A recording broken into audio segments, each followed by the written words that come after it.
Hello everyone, good news. The SPY is starting to give us some sort of direction here. We can see that we failed at this downtrend level and we posted a big red candle failing at a level of resistance. So in today's video, we're going to take a look at what is the next steps for the market. If you guys enjoy the content, please make sure to like, comment, subscribe, do all that good stuff. Let's get started with the video. All right, number one, let's take a look at the VIX. All right, so the VIX, we know, has an inverse relationship to the market. If the VIX is moving up, then that means that the market should be moving down. So we're looking at the VIX as a good indication for market direction. All right, so now zooming out on the VIX, as we can see here, we're technically at this very level of support. We've been holding 17, and currently we've been holding support here on the VIX, had a big move up, and now we're just consolidating here.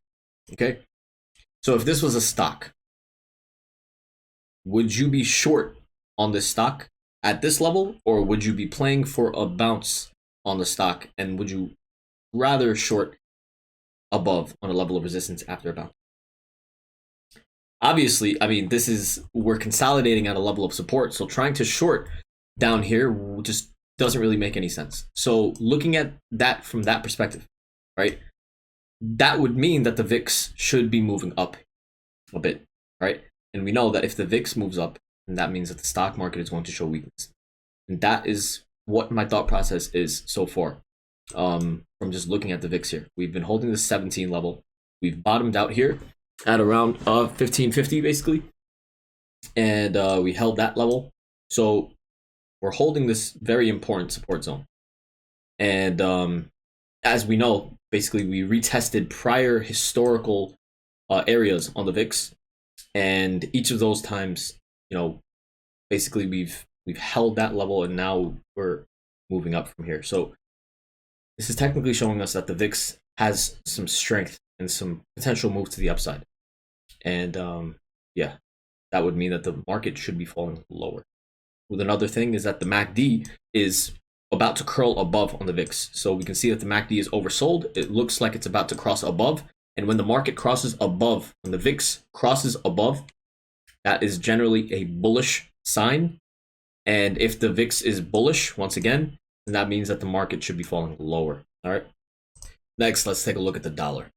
So we know that the dollar, also similar to the VIX, has an inverse relationship to the market. If the dollar is moving up, that means that the stock market should be moving down. All right. So generally, very similar to the consolidation that we saw on the VIX, right? We can clearly see that this was a good level of support that was being held on the dollar. We held this level for quite some time. We consolidated around this area, and then we broke out. So this is bullish for the dollar. And if it's bullish for the dollar, that means that it should be bearish for the equities market. And that's currently what is playing out here. So the dollar looks bullish and the VIX also looks bullish. All right, so now this is where things get a little interesting. So this is a chart of the NASDAQ. We can clearly see that today we started to cross above this upper level on the rising wedge. And of course, we know that rising wedge patterns are extremely bearish patterns. We crept above it during the day, and then we ended up closing below the upper level of this resistance, right? Now, tomorrow, the level that needs to break above to get a close above is this 327.40 level. So if we can close above 327.40 on the NASDAQ for tomorrow, then we would have technically closed above this resistance line here, okay? So now the issue is that we did not get a solid close above, and this is generally not the best candle that we want to see at the top of a level of resistance. So usually we want to see stronger candles. We don't want to see half of the candle wick out. So we can see that the upper half of this candle is wicked. This is generally a very bearish candle at a level of resistance. That's not very good. So that's basically what I want to show for the NASDAQ, but we also have to take a look at the large tech stocks. So to give a better understanding. So for example, when we look at Google and Microsoft, right? Google and Microsoft are both doing very well, clearly, right? We don't really need to go into detail.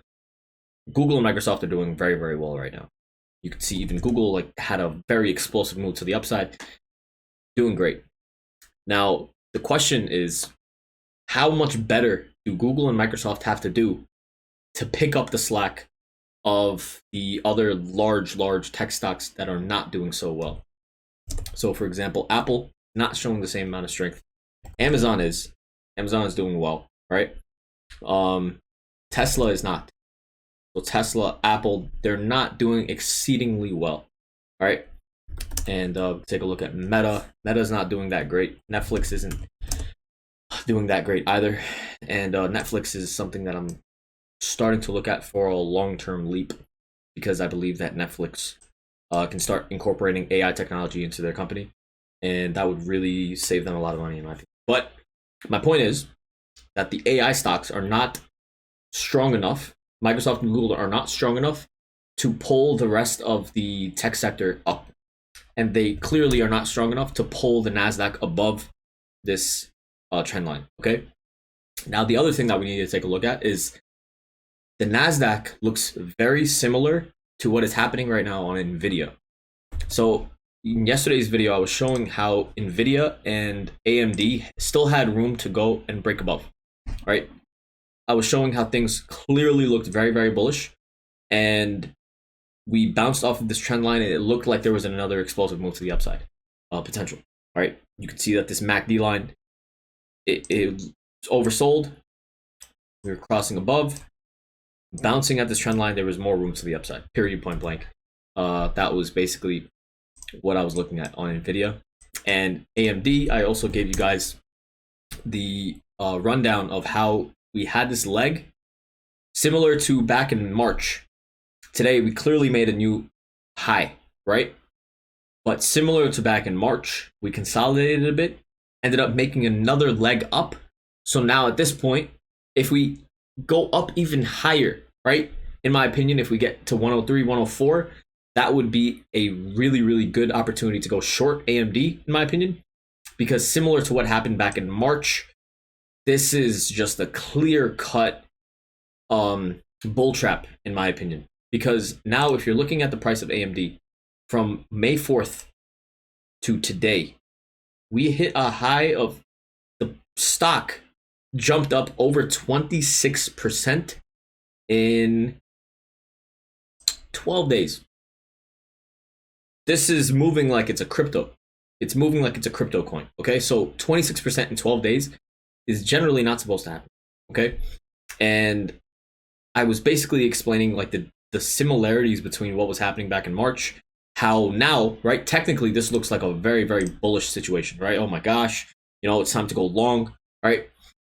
This would be a perfect opportunity to get people to become falsely bullish for a rip down, okay? When people are extremely bullish, it's generally not the best time to go long or follow the crowd, right?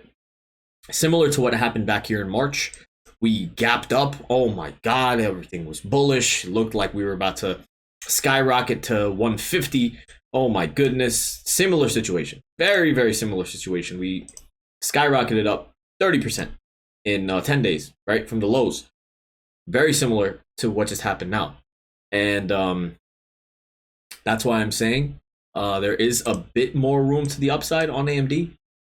But as we get this high, it's very, very hard for me to believe that this move to the upside is going to sustain itself.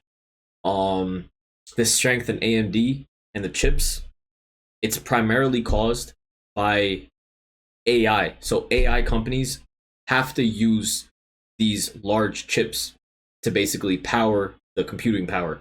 And it takes a lot of computing power, and you use the chips made by these companies to generate the algorithms and basically do the calculations and do the computer work, basically, essentially.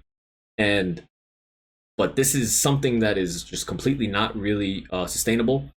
And in my opinion, you know, unless we just completely fall from here, right? We should be seeing the mid 90s again. Whether we move up to 105 and then fall from there, or if we fall from now, we should definitely see somewhere in the mid 95 to 97 area on AMD, in my opinion. And of course, like as we get higher tomorrow, depending on how we close into tomorrow, it's starting to look like a very, very good shorting opportunity, in my opinion. And unfortunately, I didn't go short today, but this is generally something that I would usually get short. I would usually buy into some shorts.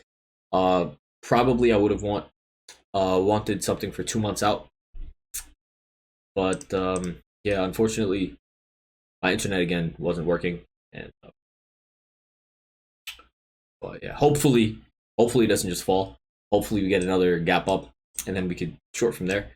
But yeah, essentially the strength in the chips is something that we have to monitor really well, because the chips and the AI stocks are basically holding the market up, and the rest of the tech stocks are not doing enough to break the Nasdaq above this level of resistance. So as this continues to happen, it's also not a good sign that Nvidia is pasting a very bearish candle here at the highs at these levels of resistance. We crept above it, we wicked above it, but we didn't get a close above these levels of resistance. So that's not good. All right, now to wrap it up, I just want to take a look at the SPY. All right, now tomorrow, in my opinion, is going to be very, very important. And as you know, I've been very bearish, especially along this trend line here. And today I was saying that unless we got a close above 1150, then things would just, the momentum would be very, very bearish, because there's no buying pressure. So basically you can see that this is not a bullish situation here. The only way that this gets salvaged for the SPY right now is if we gap up. So tomorrow should be a pretty easy day, in my opinion. If we gap up, and we gap up above 411.50, above 412, that will make our job much easier. We could play along. We could play to the long side. All right, very simply.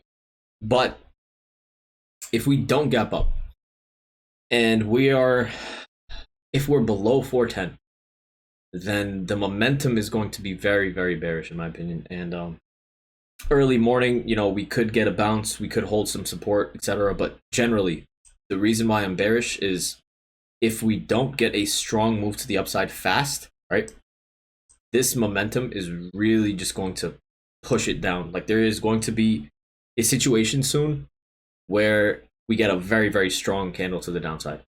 And if Powell was not speaking on Friday, this would have fallen much, much lower. The only reason why the market is not really falling that low is because Powell is essentially, they were talking about pausing rate hikes. And if they do not pause rate hikes, and if they increase rates one more time and then decide to pause, if they increase rates one more time, even as the CPI is continuing to go lower and lower for the past 10 months, that will be very, very devastating for the market. But so far, the market is being held up because they're saying, we're going to pause hikes.